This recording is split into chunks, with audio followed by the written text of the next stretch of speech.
we're looking at an emerging tuberculosis disaster in the Torres Strait, and next week's really important because we will see the last of those visits by Australian clinicians to the islands of Saibai and Boigu.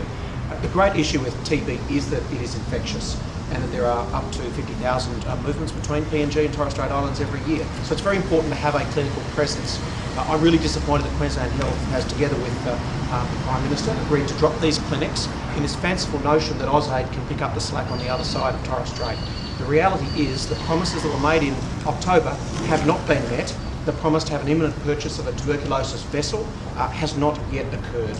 And it is clear that Papua New Guinea can't mount a serious TB response. It's obviously asking way too much for a health economy, number 164 in the world, to do something like that, and to be turning away TB patients who come across that strait is the next reality. So I'm asking the federal government, are they satisfied that Australians are safe from the infection of TB that moves in from PNG?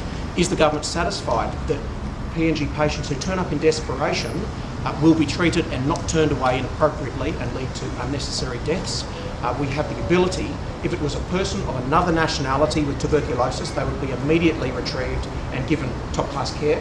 But to turn away PNG patients for no other reason than penny pinching is simply inadequate.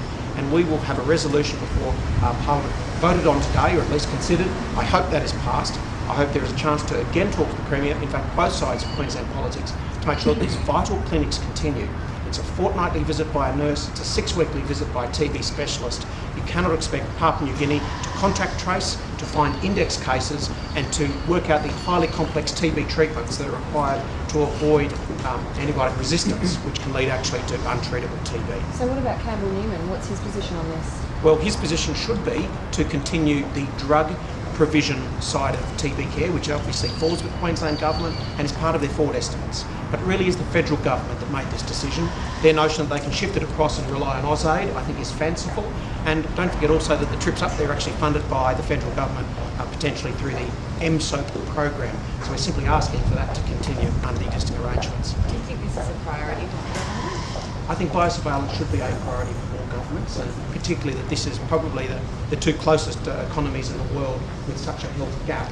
We do need to make arrangements for that. We need to both protect our citizens, but we also need to, morally, if people arrive, we need to look after nationals and where they come from and give them health care. We've seen that in other sectors already, such as refugee arrivals. And then we need to make sure that we find arrangements that PNG can improve its health system, but it can't do that in 6 months. But maybe the government, the Commonwealth, could afford it if they get their changes to the PHR rebate through. In fact, they're already funded because we have an MSOAP scheme to fund it, and the trips up there are between $3,000 and $12,000 a visit. So we are talking about a relatively small investment to have biosurveillance.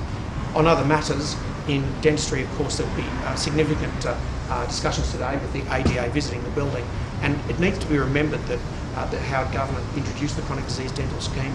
750,000 people have benefited from that. And if the definition of dental care is focusing on the 30% who most need it, then that scheme was excellently designed for seniors and has provided up to, on average, $2,500 worth of dental care.